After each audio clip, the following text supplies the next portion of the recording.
I would like to take a moment to discuss the misandric social bubble of the year 2020.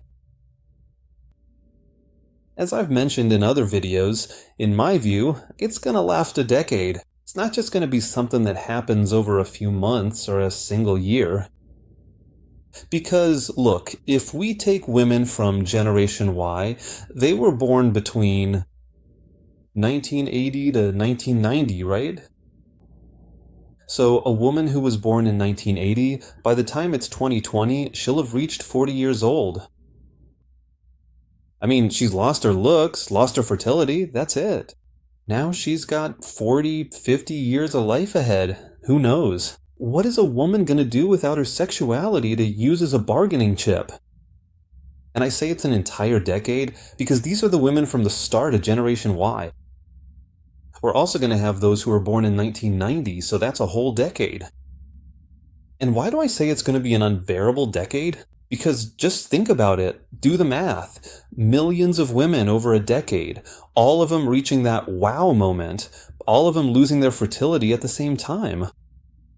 So, if you think women were unbearable from 2010 to 2020, you haven't seen anything yet. Why? From 2010 to 2020, with the slut walk, yes means yes, me too, and one wave of wokeness after another, they were being unbearable and toxic just for the sake of being unbearable and toxic. They didn't really have a big reason for it. Starting in 2020, there will be a big reason for it. And I remember, I think it's Abamore, Black Gnostic Speaks, he's been talking about this for quite a while, but then again, we're looking at a micro-universe, right? We're looking at that universe of the black community in the United States. And he analyzes that every time there's an economic crisis, women, all of a sudden, out of nowhere, start being nicer to men. Out of nowhere, there's a slight increase in the number of marriages, a small rise in the birth rate. Basically, it's a totally opportunistic sexual maneuver, right?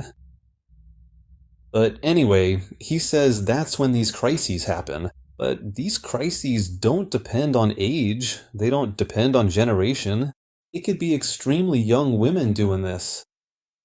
So he has a slightly more optimistic view, which I've also heard from some other people on the channel, that, oh no, when things get tough, women suddenly decide to become pleasant to try to attract a man, to try to attract a partner. I'll tell you why I'm more pessimistic and why I don't agree with that. Because people might think, no, it's... For example, during the 2008 crisis, right? During the recession, the 2008 crisis, women were a bit more opportunistic, trying to be pleasant to attract a man because of financial need.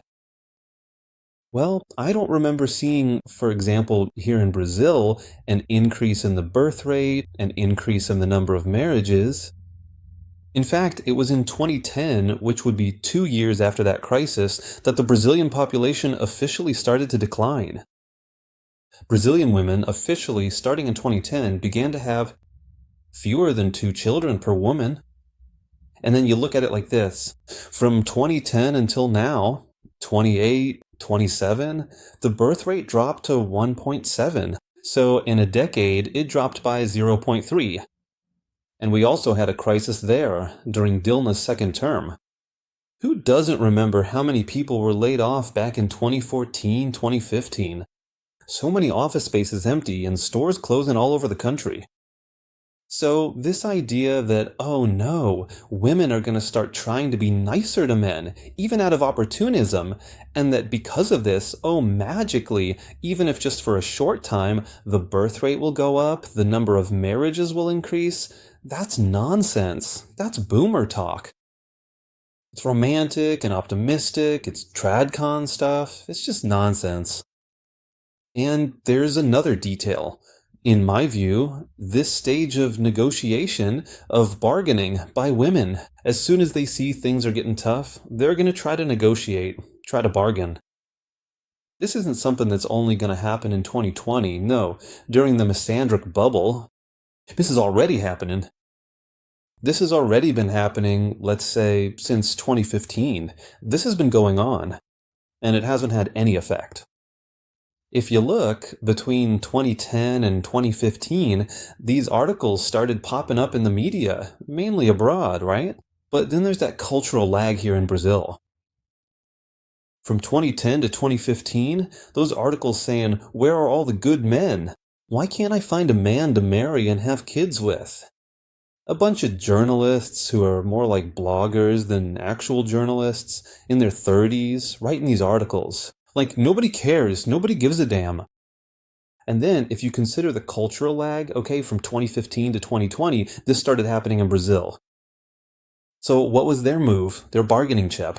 Well, take a look at this supposed shift to the right in Brazil.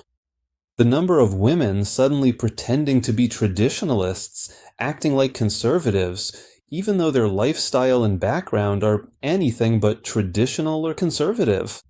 It's no wonder we started calling them conservadeias. And then, look, let's analyze this. Here in Brazil, this would be from 2015, up until 2020. Remember what I said about Generation Y? So, a woman who was born in 1980, by 2015, she was 35, right? If she wasn't married with kids by then, man. Look, the ticking time bomb was going off. Total panic. So, why do you think that all of a sudden a bunch of women in the country started putting on this mask of being conservative, of being traditionalist, started putting the Brazilian flag and the number 17 on Twitter? And even so, women who were born in 85, now in 2020, they're turning 35 too, man. So over the last 5 years, they've already been negotiating. They've already been trying to negotiate, trying to attract men. And go look up the birth rate. Go check out the number of marriages here in Brazil. It's not working. We're getting to that point where even guys who've never heard of MGTOW are already adopting that lifestyle. MGTOW. Even if the guy doesn't know the laws. Misandry is everywhere, man. You see it? He's got that feeling like, damn, the political sphere hates him.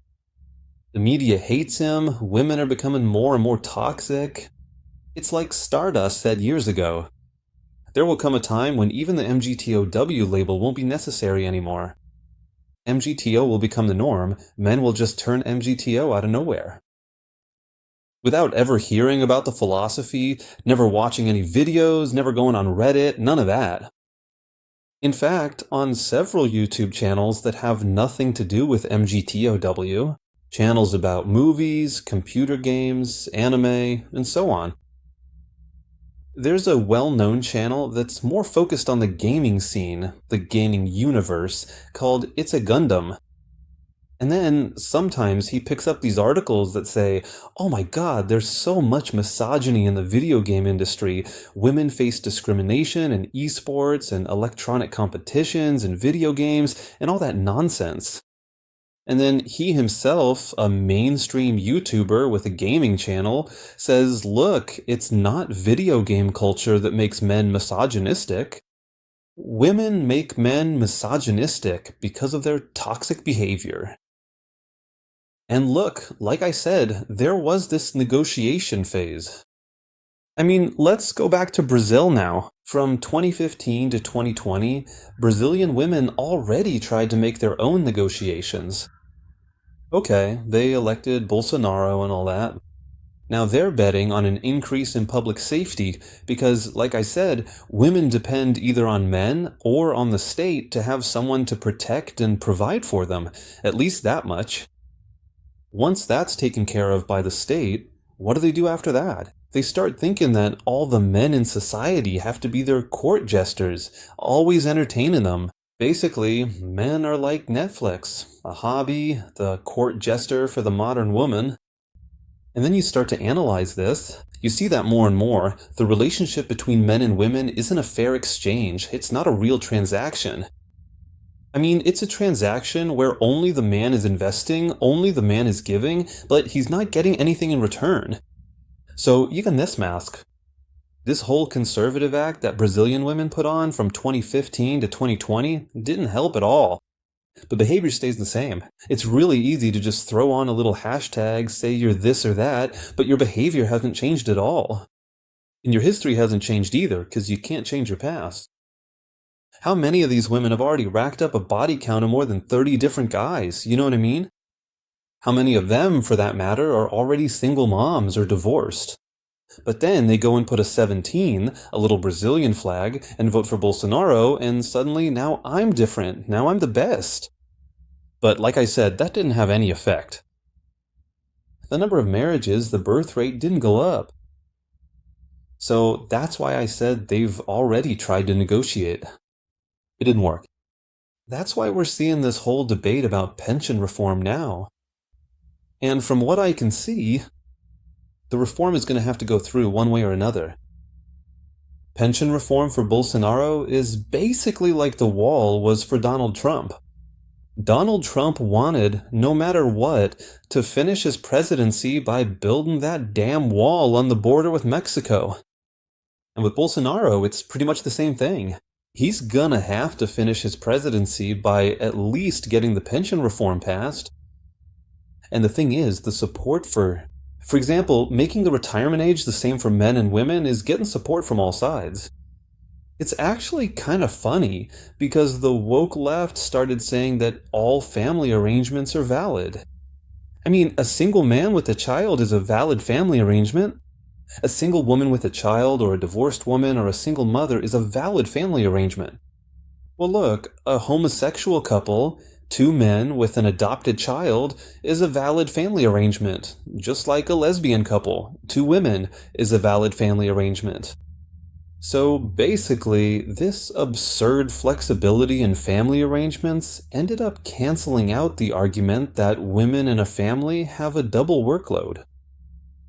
Because, look, if that's the case, then a single man with a child is also doing double duty. A gay couple, 2 men with an adopted child, or a lesbian couple, 2 women with an adopted child, are also doing double duty. You get it? So, as we've already seen in these videos I've made for the channel, talking about how these women who put on this conservative mask ended up falling flat on their faces. So many women are against the reform, using nothing but trash arguments, shaming, and emotional appeals. All of them with the number 17 waving the Brazilian flag. Now they're getting a taste of their own medicine because, oh wait, does that mean I voted for Bolsonaro and now I'm going to lose some of my privileges? Oh my god, left wing, come try to save me now. Well, that's not going to happen. You'll have to wait for another election to maybe try to elect the left, right? And even if the left gets elected, well, with what money are they going to do it? Their social programs? So, like I've already said,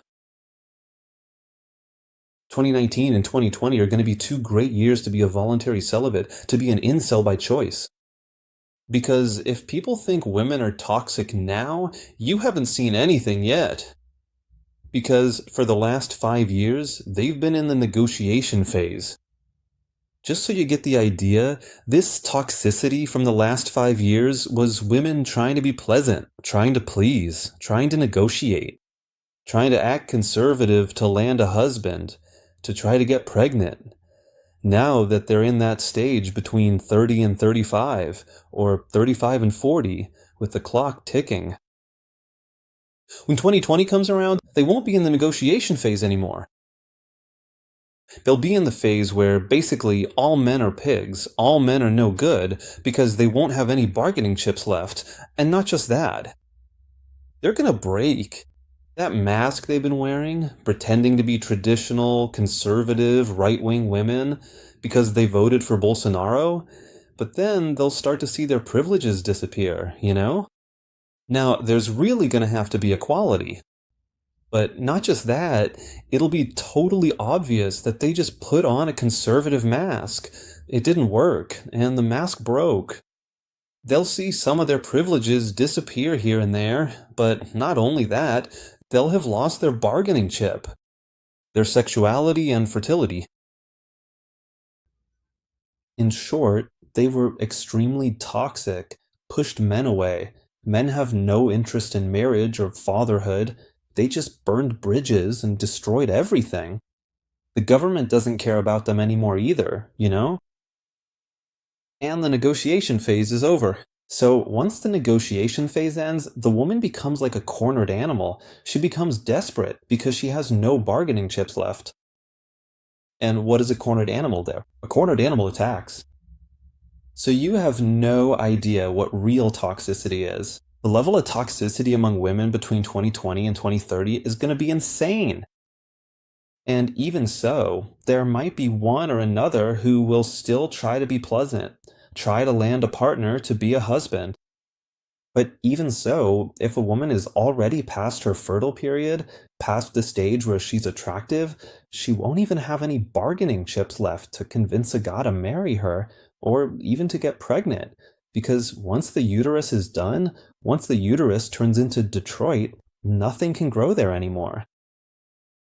That's when the toxicity will really count, big time. And for those who've been following MGTOW for a while, I can't remember if it's on the Red Pill channel, TRP, or on Pensador Selvagem's channel, but there's that classic video from Thirdling Monkey about the three types of feminists. The first type of feminist is that young girl who's a feminist just because she's young, attractive, in college, so it's just a trend for her.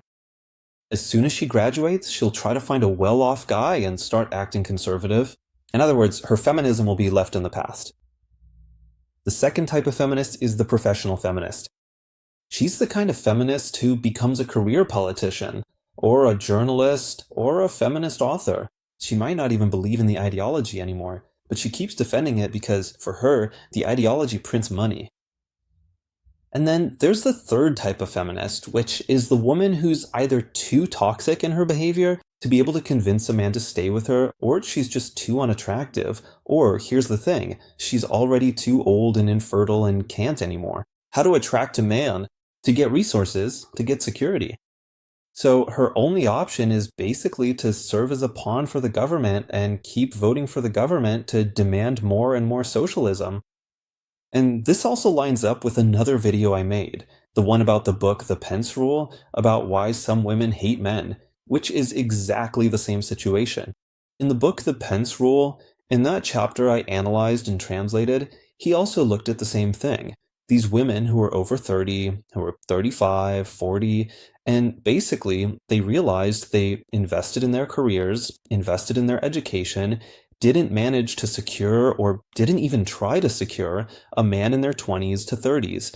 And now they're seeing that, look, they invested in their careers, invested in their education, but they didn't find a partner.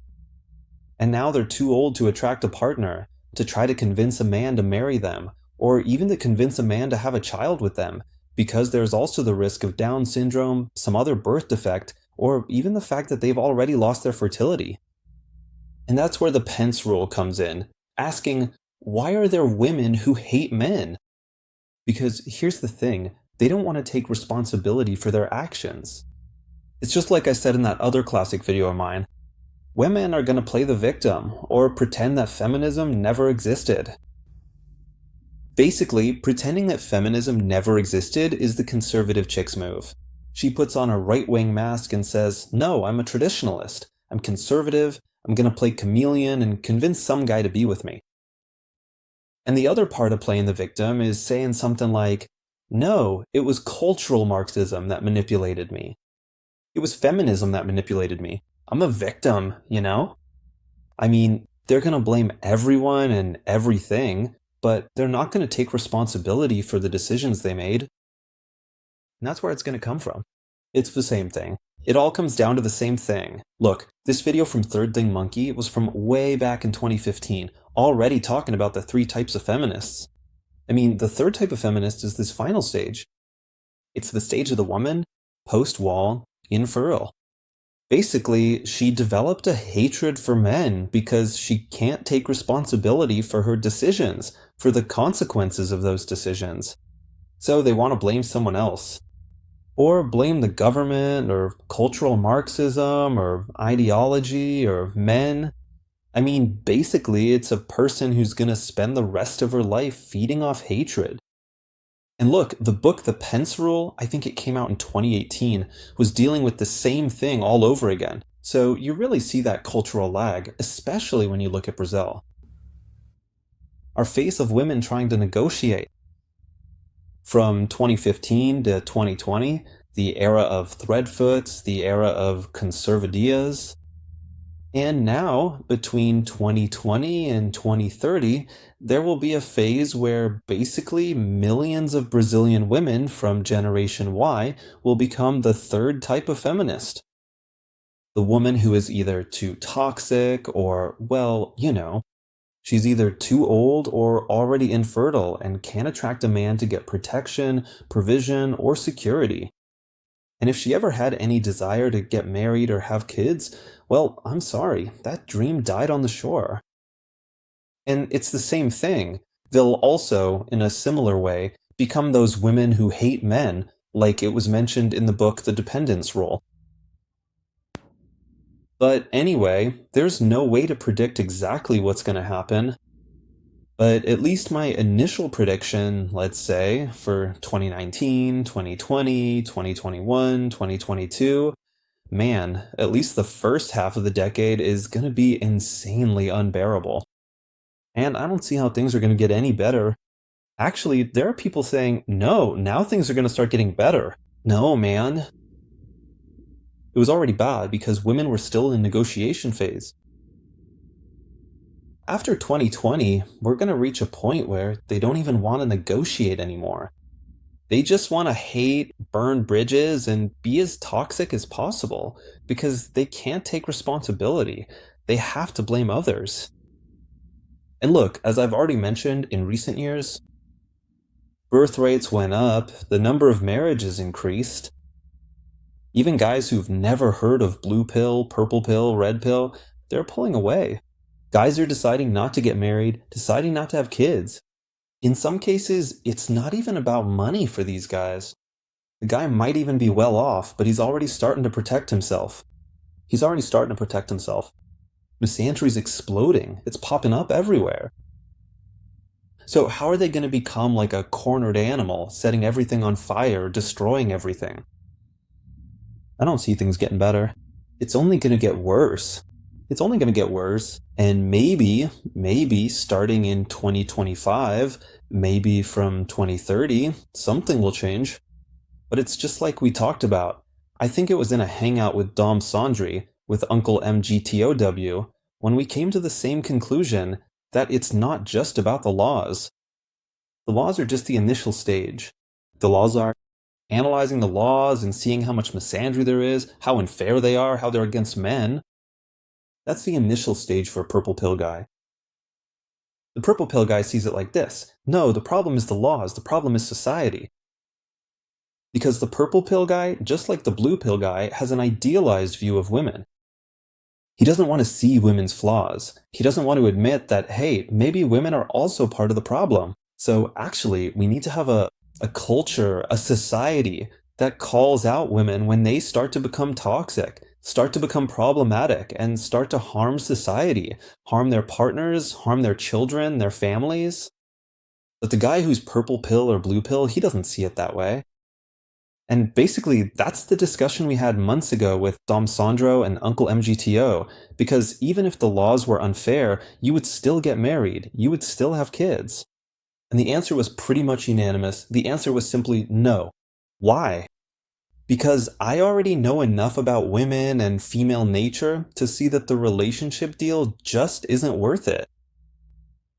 It's something that doesn't give anything back to men, because when you look at the modern woman, today's woman, Generation Y, Generation Z, she's extremely toxic. And there are no mechanisms in society, in the political, cultural, social, or family spheres to contain this. In fact, legally, all these mechanisms are being taken away through family court, through the Maria de Peña law. So when a guy becomes red pill, he realizes that's not the case. Women are a problem. They are a problem. In a way, they've always been. But in other eras, at other times, society, just as it curbed negative aspects in men, also curbed negative aspects in women. But now we're going through an experience of the last 150 years in which any barrier that existed to contain negative female behavior has been removed. And in that discussion with Dom Sandro and Uncle MGTO, I don't remember if it was me who said this, but at least the others agreed. I don't know if they said it too. That, in my view, the only solution isn't going to come from the MGTO DAOs. MGTOW is a minority. It's not going to come from conservatives, you get it? There's not going to be some massive red pill awakening among a bunch of men. What we're doing with this red pill work is just trying to save lives, you know? Trying to keep more men from getting screwed over. Basically, what needs to happen, what I said in that discussion is this. We're going to need to have, in society, a noticeable and large group of women who end up left behind. Women who, look, have completely failed in the romantic sphere when it comes to getting married and having kids. They might have had careers, collected degrees, studied as much as possible, but they're still going to end up left behind.